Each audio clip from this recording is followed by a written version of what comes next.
दोस्तों नमस्कार, स्वागत है आपका चैनल पे जिसका नाम है गौतम ऑनलाइन स्टडी। और आज यहाँ पे हम करने वाले हैं पार्ट 7 क्लास 7। इसके पहले कि अगर आपने 6 पार्ट नहीं देखे तो प्लेलिस्ट क्रिएट कर दी गई है, तो आप सभी आसानी से सभी पार्ट को देख लीजिए, क्योंकि हम यहाँ पे आज से चलने वाले हैं आपके टॉपिक वाइज क्विज करेंगे। यहाँ पे डिटेल्ड आपको वीडियो मिलने वाला है।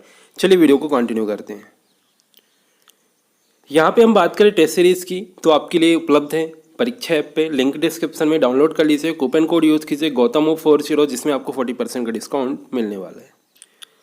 तो अगर आप सभी कर रहे हैं MP police, MP SI, MP चलपरी, एमपीपीएससी किसी भी एग्जाम की प्रिपरेशन, तो आप वीडियो को लास्ट तक देखिएगा, क्योंकि जितने भी क्वेश्चंस करेंगे सभी एग्जाम्स के लिए आपके इंपॉर्टेंट है। आज हमारा जो पहला टॉपिक है आपका मध्य प्रदेश की भौगोलिक स्थिति व प्राकृतिक प्रभाग से इंपॉर्टेंट क्वेश्चंस हमने लिए हैं। तो सभी लोग वीडियो को लास्ट तक देखें एंड खुद से भी आंसर करने का प्रयास करें। थोड़ा सा आपको यहाँ पे समय भी दिया जाएगा। पहला क्वेश्चन है, भौगोलिक दृष्टि से निम्नलिखित में से कौन सा कथन जो मध्य प्रदेश के संदर्भ में सही नहीं है। पहला ऑप्शन है, भौगोलिक दृष्टि से मध्य प्रदेश देश का दूसरा बड़ा राज्य है। बिल्कुल करेक्ट है। मध्य प्रदेश देश का 9.38% भाग अपने पास रखता है। बिल्कुल राइट है। बट ऑप्शन सी यहाँ पे आपका राइट आंसर होगा। क्यों? क्योंकि प्रदेश का जो दक्षिणी सीमा है वो चंबल नदी नहीं बनाती है। कौन सी नदी बनाती है? ताप्ती नदी बनाती है। ताप्ती नदी बनाती है आपके दक्षिणी सीमा, और उत्तरी सीमा यहाँ पे अगर दिया होता तो आपका करेक्ट होता। उत्तरी सीमा आपकी चंबल नदी बनाती है। तो सभी लोग जितने भी फैक्ट बताए गए हैं ध्यान रखें।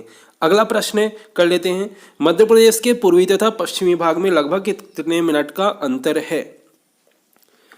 राइट आंसर होगा आपका 34 मिनट। देखिए मध्य प्रदेश की जो पूर्व से पश्चिम की लंबाई कितनी है? 870 किलोमीटर। अगर हम मध्य प्रदेश का मैप देखें तो यहाँ पे पूर्व से पश्चिम 870, उत्तर से दक्षिण 605 किलोमीटर।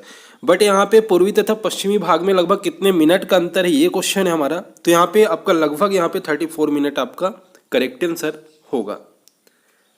अगला प्रश्न है, निम्नलिखित में से किस संघ या समूह के साक्ष्य जो कि मध्य प्रदेश में नहीं मिलते हैं। राइट आंसर होगा द्रविड़ संघ।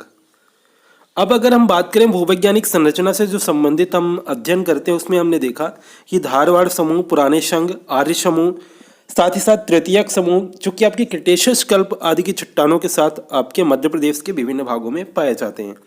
पर यहाँ पे जो द्रविड़ संघ है इसका आपके साक्ष्य मध्य प्रदेश में नहीं पाया गया है। तो यहाँ पे सी आपका इसका राइट आंसर होगा। अगला प्रश्न कर लेते हैं, अरावली पर्वत श्रृंखला मध्य प्रदेश के किस क्षेत्र में फैली हुई है। अरावली पर्वत श्रृंखला, इसकी अगर हम बात करें तो ये पृथ्वी की सबसे आपके पुरानी पर्वत श्रृंखला मानी जाती है। अरावली पर्वत श्रृंखला, इसकी सबसे ऊंची चोटी है आपके गुरु शिखर, और यह आपके मालवा के पठार क्षेत्र में फैली हुई है, जो आपके मालवा पठार के उत्तर पश्चिमी क्षेत्र में फैली है। तो सी आपके यहाँ पे राइट आंसर हो जाएगा। अगला प्रश्न कर लेते हैं, आर्य समूह की चट्टानें मध्य प्रदेश में किस रूप में पाई जाती हैं। जो आर्य समूह की चट्टानें हैं वो मध्य प्रदेश में आपके गोंडवाना शैल समूह के रूप में पाई जाती हैं। क्योंकि आर्य समूह की जो चट्टानें हैं जलज प्रकार की हैं, क्योंकि इनकी जो उत्पत्ति है जलीय क्षेत्रों में अवसाद के निक्षेपण के कारण हुई है। जबकि जो क्रिटेशियस कल्प की चट्टानें हैं वो बाघ सीरीज एवं लमेटा सीरीज के रूप में आपके पाई जाती है। तो यहीं पर अगर क्रिटेशियस कल्प होता तो आपका राइट आंसर ऑप्शन बी होता, और आर्य समूह यहाँ पे आपका क्वेश्चन में है, तो राइट आंसर क्या है? Option A. नेक्स्ट क्वेश्चन है, वर्तमान मध्य प्रदेश की भौगोलिक स्थिति क्या है। पहला ऑप्शन है 21 डिग्री 6 मिनट उत्तरी अक्षांश से, 26 डिग्री 30 मिनट उत्तरी अक्षांश, 74 डिग्री 9 मिनट पूर्वी देशांतर से, 82 डिग्री 48 मिनट पूर्वी देशांतर। ए व बी दोनों या केवल ए। तो इसका राइट आंसर क्या होगा आपका? इसका राइट आंसर होगा ऑप्शन सी। सी आपका इसका करेक्ट आंसर है। जो भौगोलिक स्थिति है आपके, हम बात करें वर्तमान मध्य प्रदेश की। अगला प्रश्न है, राज्य के विस्तार के संबंध में सही कथन आपको बताना है। पहला ऑप्शन है, राज्य की पूर्व से पश्चिम का जो विस्तार है यहाँ पे आपके 870 किलोमीटर, उत्तर से दक्षिण विस्तार 580 किलोमीटर, या ए व बी दोनों सत्य हैं, या सभी कथन। तो यहाँ पे सही कथन आपको बताना है। तो इसका राइट आंसर क्या होगा? ए। 870 किलोमीटर पूर्व से पश्चिम का विस्तार है, बट यहाँ पे उत्तर से दक्षिण का विस्तार 605 किलोमीटर है, इसलिए आपका ये रॉन्ग हो जाएगा।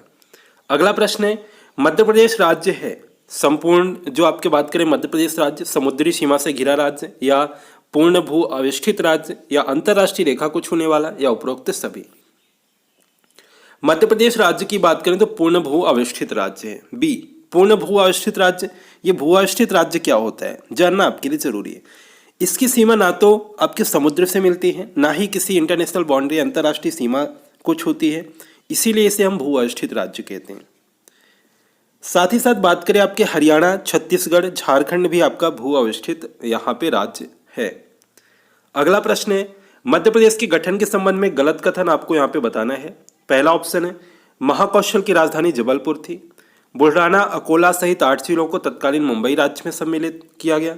तत्कालीन संपूर्ण विंध्य प्रदेश को मध्य प्रदेश में मिलाया गया। एंड डी ऑप्शन है, मंदसौर जिले की जो भानपुरा तहसील है इसे तत्कालीन राजस्थान को दे दिया गया।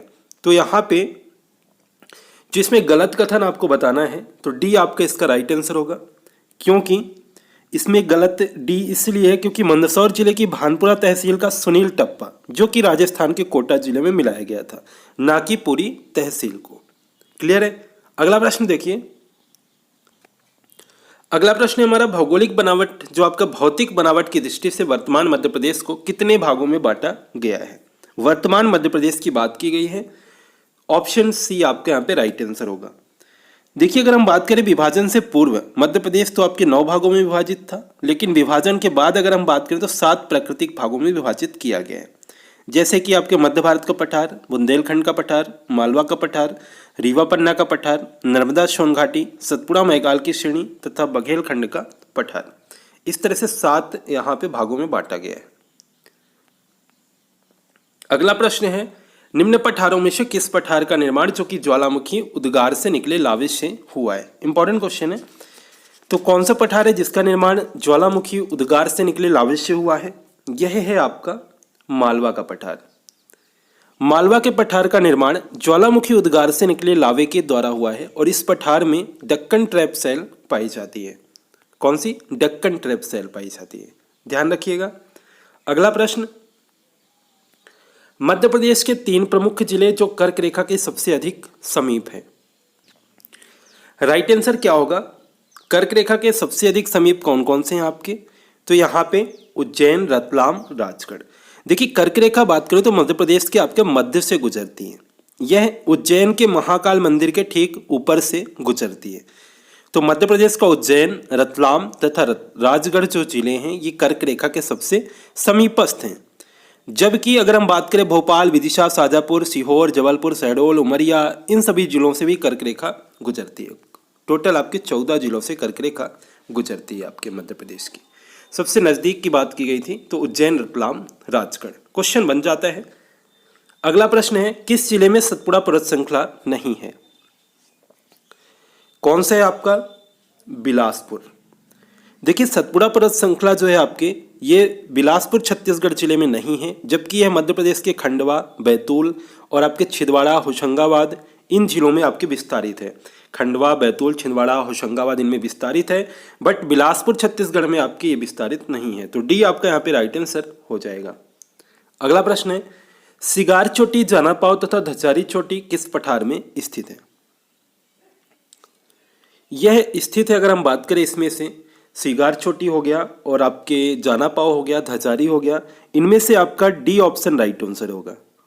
क्यों? क्योंकि ये आपके मालवा के पठार में स्थित है। डी ऑप्शन होगा। इसमें मालवा का पठार आपका ऑप्शन में नहीं है, ये सभी मालवा के पठार में स्थित है।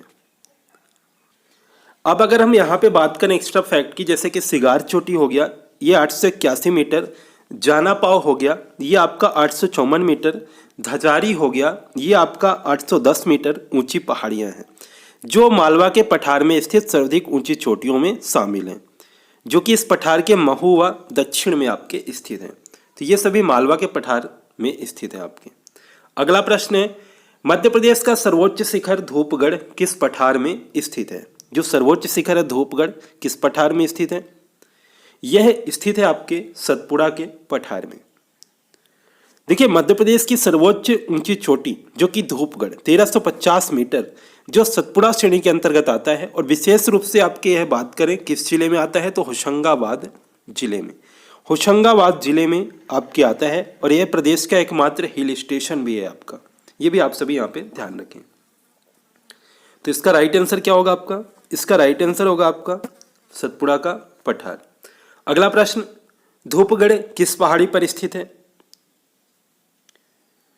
देखिए सतपुड़ा मैकाल श्रेणी जो है आपके, सतपुड़ा मैकाल में 3 श्रेणियां हैं आपकी, राजपीपला, सतपुड़ा श्रेणी और मैकाल श्रेणी। इनमें से जो सतपुड़ा श्रेणी के अंतर्गत आपका आता है महादेव पर्वत। महादेव पर्वत, महादेव पहाड़ी पर ही आपके प्रदेश की सर्वोच्च चोटी जो है आपके धूपगढ़ स्थित है। तो ऑप्शन ए आपका यहाँ पे राइट आंसर हो जाएगा। अगला प्रश्न कर लेते हैं, मध्य प्रदेश के किस पठार में चौपायों की संख्या सर्वाधिक है? चौपायों की संख्या सर्वाधिक आपके किस पठार में है मध्य प्रदेश के? तो यह सर्वाधिक आपके है बघेल खंड में। किस पे है?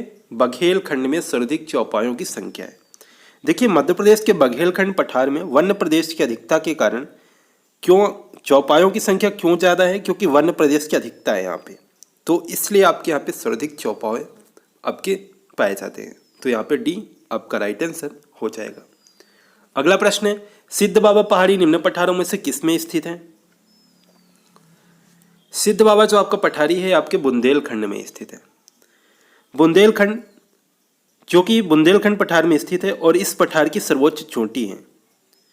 तो यहाँ पे बात करें इसकी ऊंचाई कितनी है, तो 1172 मीटर, ध्यान रखिएगा 1172 मीटर ये आपकी ऊंची है सिद्ध बाबा पहाड़ी, जो कि आपके स्थित है बुंदेलखंड के पठार में। ऑप्शन ए आपका यहाँ पे राइट आंसर है। अगला प्रश्न है, मध्य प्रदेश में गोंडवाना युग की चट्टानें निम्न क्षेत्र में मिलती हैं। गोंडवाना युग की जो चट्टानें हैं किस क्षेत्र में मिलती हैं आपकी? तो यह मिलती हैं आपके सतपुड़ा क्षेत्र में। सतपुड़ा क्षेत्र में मिलती हैं आपके गोंडवाना युग की चट्टानें। देखिए मध्य प्रदेश की भू संरचना जो है आद्य महाकल्प शैल समूह के आसपास हुई मानी जाती है। प्रदेश में आपके गोंडवाना युग की जो चट्टानें हैं वो 2 क्षेत्र में आपके मिलती हैं। सॉरी, कौन कौन से? सतपुड़ा क्षेत्र और बघेलखंड के पठार। तो ये गोंडवाना युग की चट्टानें किन क्षेत्र में? 2 क्षेत्रों में मिलती हैं, सतपुड़ा क्षेत्र और बघेलखंड के पठार। सतपुड़ा क्षेत्र दिया गया है, तो ऑप्शन ए आपका यहाँ पे राइट आंसर हो जाएगा। लास्ट प्रश्न कर लेते हैं, मध्य प्रदेश का नामकरण किसके द्वारा किया गया? राइट आंसर क्या होगा?